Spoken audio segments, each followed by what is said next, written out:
कश्मीर में हुए हमले में जान गंवाने वाले नेवी लेफ्टिनेंट की बेहद दुखद कहानी। 6 दिन पहले शादी हुई, 1 हफ्ते बाद था जन्मदिन और आज आतंकियों ने छीन लिया नौजवान लेफ्टिनेंट बेटा। 6 दिन में सूनी हो गई नई नवेली दुल्हन की मांग। फिर मां ने दिया इकलौते बेटे की अर्थी को कांधा और बहन ने दी इकलौते भाई को मुखाग्नि। लेकिन उस दुल्हन का नसीब देखिए, अभी ना हाथों की मेहंदी फीकी पड़ी थी, ना हल्दी की खुशबू मद्धम हुई थी। हाथ में लाल चूड़ा, चेहरे पर शादी का नूर और बाहों में पति की बाह। भेलपुरी खा रहे थे दोनों, आतंकी आए, नाम पूछा और फिर माथे पर गोली मार दी। 6 दिन पहले की तस्वीर देखिए, शादी के लाल जोड़े में दूल्हा दुल्हन को देखिए। देखिए ये जोड़ा कितना प्यारा लग रहा है। खुशियां थी लेकिन अफसोस की इस खुशी की उम्र महज 6 दिन थी। हिमांशी के हाथों की मेहंदी की उम्र 6 दिन ही थी, उसकी मांग की सिंदूर की उम्र भी 6 दिन ही थी और अब आतंकियों ने उसकी जिंदगी को बेरंग कर दिया। विनय नरवाल अपने माता पिता के इकलौते बेटे थे। उनकी एक छोटी बहन है। विनय अपनी शादी के लिए 40 दिन की छुट्टी पर घर आए थे।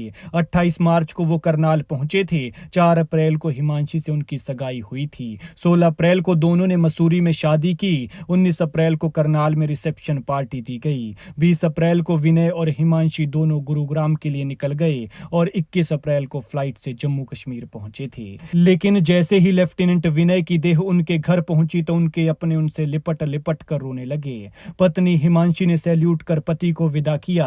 बहन अपने भाई से लिपट लिपट कर रोती रही और मां का हाल तो ऐसा है कि पूछिए ही मत। शादी के बाद परिवार अब विनय के जन्मदिन की तैयारियों में लगा था। 1 मई को उनका जन्मदिन था। परिवार खुशी के इस दिन को धूमधाम से मनाने की तैयारियों में जुटा था क्योंकि शादी के बाद उनका ये पहला जन्मदिन होना था। विनय के एक रिश्तेदार ने बताया कि रिसेप्शन के बाद ही नया जोड़ा हनीमून पर निकला था। सेक्टर 7 स्थित घर शादी की खुशियों से सराबोर था। मेहमान जा चुके थे। परिवार में शादी की बातें चल रही थी और सामान समेटा जा रहा था।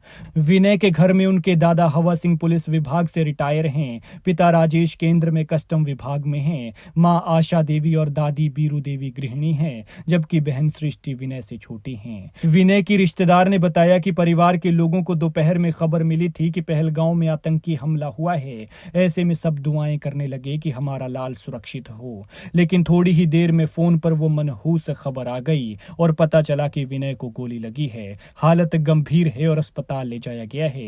हिमांशी को भी घायल बताया गया था। खबर सुनते ही माता पिता रिश्तेदारों के साथ वहां रवाना हो गए, लेकिन अस्पताल में इलाज के दौरान विनय नरवाल की मौत हो गई। आतंकियों ने विनय को गोली मारी तो हाथ में चूड़ा पहने उनकी नई नवेली दुल्हन उनकी देह के पास बैठी रही। बुत बनकर एक टक लगाकर अपने पति को देखती रही, जैसे उसे कोई होश ही ना हो। हमले के बाद वहां घायलों का ढेर लग गया था। गोलियों की तड़तड़ाहट के बीच कुछ लोग खुद को बचाने के लिए इधर उधर छिप गए थे। फिर जब वो निकले तो जहां कुछ देर पहले हरियाली, सुकून और मोहब्बत बरस रही थी, वहां बस खून ही खून था। चीख पुकार थी, आंसू थे और नफरत की तस्वीर थी। लेकिन जैसे ही विनय नरवाल की पार्थिव देह उनके घर पहुंची तो अपने तड़प उठे और जब उन्हें अंतिम संस्कार के लिए ले जाया जाने लगा, फिर मां और बहन ने अपने लाडले लेफ्टिनेंट की अर्थी को कांधा दिया और फिर शमशान में जाकर बहन ने भाई का फर्ज निभाते हुए अपने भाई की मुक्ति के लिए उसकी चिता को मुखाग्नि दी।